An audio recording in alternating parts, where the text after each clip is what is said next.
93.5 red FM पे एक कहानी ऐसी भी।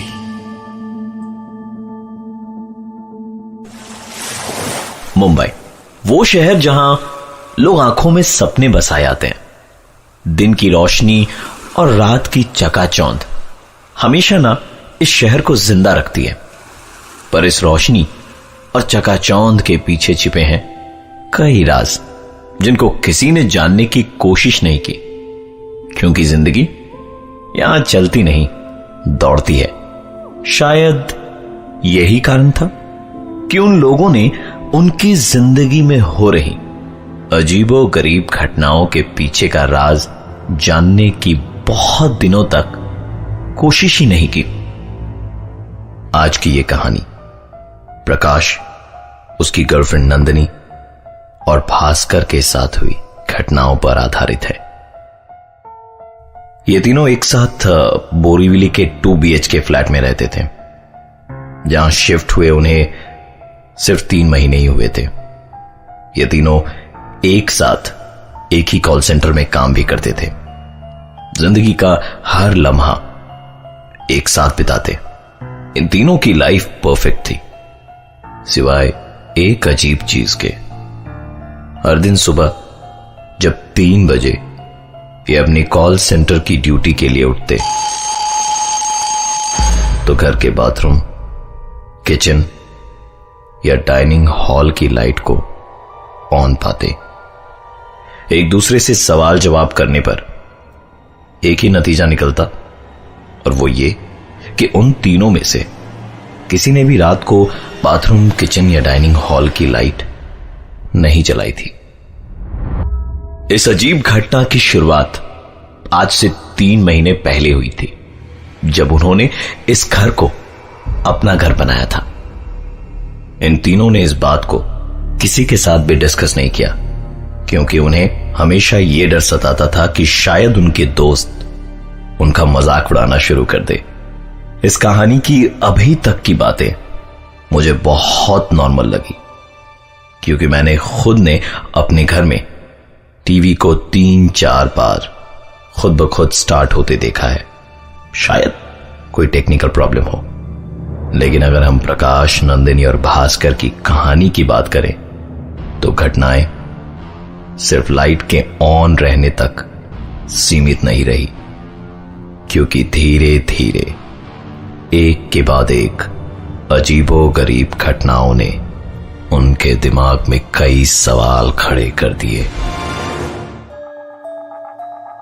93.5 रेड एफएम पे एक कहानी ऐसी भी, प्रवीण के साथ।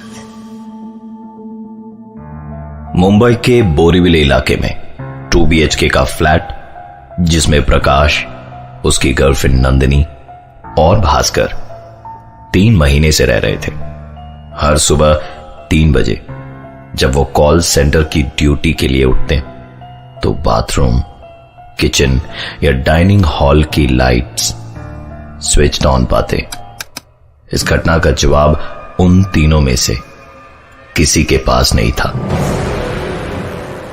शाम करीबन 5 बजे ये तीनों अपने काम से लौटते थे, और शाम ठीक 6 बजे घर का काम करने वाली बाई भी पहुंच जाती।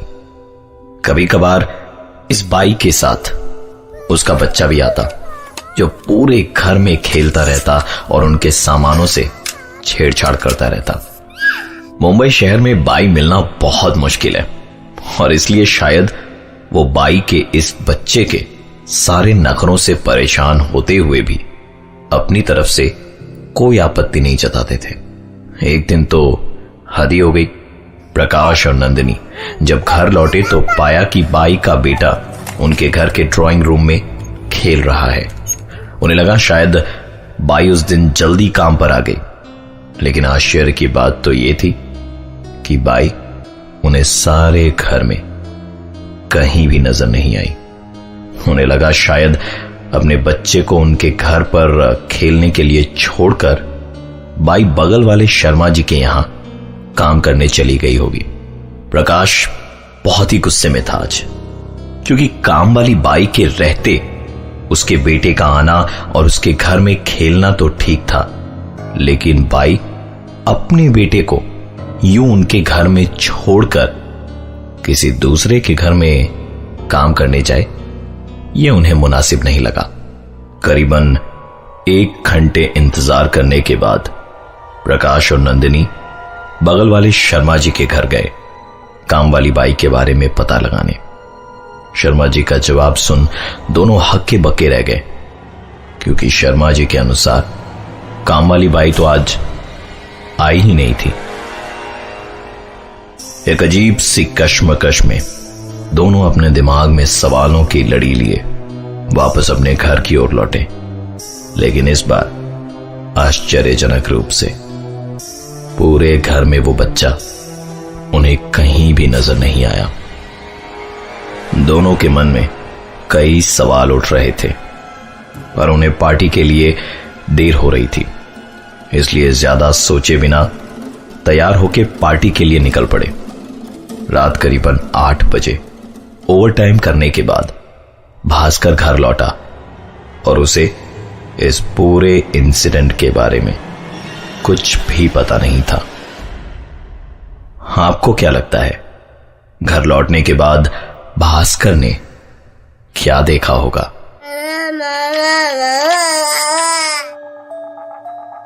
नाइन्टी 93.5 रेड एफएम पे एक कहानी ऐसी भी, प्रवीण के साथ। प्रकाश और नंदिनी ने अपने घर में काफी अजीबो गरीब चीज नोटिस करने के बाद सब कुछ पीछे छोड़ शाम की पार्टी के लिए अपने घर से निकल पड़े। ओवरटाइम करने के बाद भास्कर करीबन 8 बजे रात को अपने घर पहुंचा। भास्कर ने घर का दरवाजा खोला तो पाया कि हमेशा की तरह बाथरूम की लाइट जली हुई थी। उसने लाइट स्विच ऑफ करना जरूरी नहीं समझा, क्योंकि उसे तभी नहाने भी जाना था। रूम में एंटर करके भास्कर ने अलमारी खोल अपना टॉवल निकाला और बाथरूम की ओर चल पड़ा। भास्कर ने जैसे ही बाथरूम का दरवाजा खोला, उसके पैरों तले जमीन खिसक चुकी थी। बाथरूम के फर्श और दीवार पर सिर्फ खून ही खून के धब्बे थे। डरे हुए भास्कर ने तुरंत बाथरूम का दरवाजा बंद करा और डर के मारे वो मेन डोर की ओर भागा। अचानक उसके भागते हुए कदम एक आवाज को सुनकर रुक गए। ये आवाज भास्कर के कमरे से आ रही थी। सहमे हुए कदमों से भास्कर अपने रूम की ओर आगे बढ़ा और रूम का नजारा देख उसे अपनी आंखों पर विश्वास नहीं हो रहा था। भास्कर ने देखा कि उसके बाई का बच्चा उसके बिस्तर पर अपने घुटनों में मुंह को छिपाए बैठा था। भास्कर ने उससे पूछा कि तुम यहां क्या कर रहे हो? अभी तो तुम यहां नहीं थे। यह सवाल सुन उस बच्चे ने धीरे से अपने घुटनों से मुंह को उठाया। उस बच्चे के चेहरे पर एक अजीब सी तेज और होठों पर एक अजीब सी मुस्कान थी, मानो जिनमें कई राज समाये हों। बाथरूम में खून और बिस्तर पर काम वाली बाई के बच्चे का होना, जिसके अजीब हाव भाव को देख भास्कर अंदर तक डर चुका था। वो तुरंत दौड़ता हुआ उस घर से बाहर की ओर निकल गया। डरे हुए भास्कर के फोन कॉल के तुरंत बाद ही नंदिनी और प्रकाश पार्टी को छोड़कर घर चले आए और तीनों ने बहुत साहस करके उस घर के अंदर जाने की हिम्मत करी। भास्कर, प्रकाश और नंदिनी ने जैसे ही घर का दरवाजा खोला तो हमेशा की तरह 93.5 रेड एफएम पे एक कहानी ऐसी भी प्रवीण के साथ। किसी घर में लाइट का अपने आप ऑन होना शायद इलेक्ट्रिकल फॉल्ट के कारण हो, लेकिन बाथरूम में चारों तरफ खून के छींटे और बहुत ही अजीब सी परिस्थिति में काम वाली बाई के बच्चे का उनके घर में मौजूद होना और दूसरे ही पल उसका गायब हो जाना प्रकाश, नंदिनी और भास्कर के दिमाग में सवालों का तूफान खड़ा कर रहा था। भास्कर प्रकाश और नंदिनी को साथ लेकर जब उन्हें बाथरूम में खून के छींटे दिखाने ले गया तो आश्चर्यजनक रूप से वहां पर कुछ भी नहीं था। रात करीबन 10:30 बजे थे। तीनों इसी सोच में डूबे थे कि क्या आज की रात इस घर में रहना उनके लिए ठीक होगा। इस बीच प्रकाश ने मकान मालिक को फोन लगाया और उसके दोस्त भास्कर के साथ बीती सारी घटनाएं बताई। मकान के मालिक ने सारी बात सुनने के बाद उन्हें बताया कि आज से 10 साल पहले इस मकान में एक परिवार रहता था। कर्ज के बोझ में दबे होने के कारण इस परिवार के कर्ता ने पहले अपनी बीवी और अपने बेटे की बेदर्दी से हत्या करी और फिर खुद फांसी लगाकर आत्महत्या कर ली।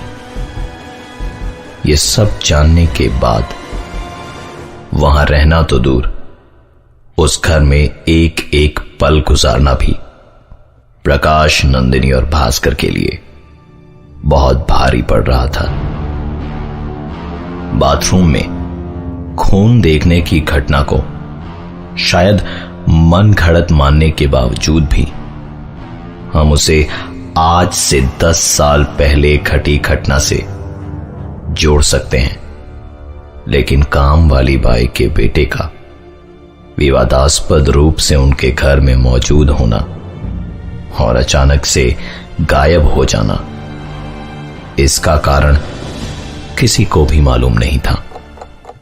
जैसे तैसे आज की रात प्रकाश, नंदिनी और भास्कर ने उस घर में गुजारी और सुबह होने का इंतजार करने लगे, क्योंकि उन्होंने फैसला ले लिया था कि सुबह होते के साथ ही वो इस घर को छोड़ कहीं और शिफ्ट हो जाएंगे। अगले दिन जब काम वाली बाई उनके घर आई तो प्रकाश, नंदिनी और भास्कर तीनों उस पर टूट पड़े। एक के बाद एक सवालों की बौछार करने लगे, उसके बेटे की अजीबोगरीब हरकतों पर और विवादास्पद स्थिति में उसके बेटे की मौजूदगी पर।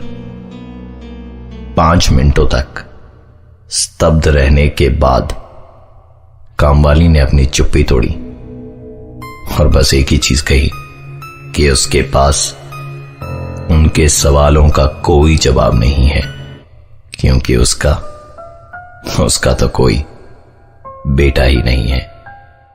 मैं हूं प्रवीण और ये थी आज की एक कहानी ऐसी भी। 93.5 रेड एफएम पे एक कहानी ऐसी भी प्रवीण के साथ।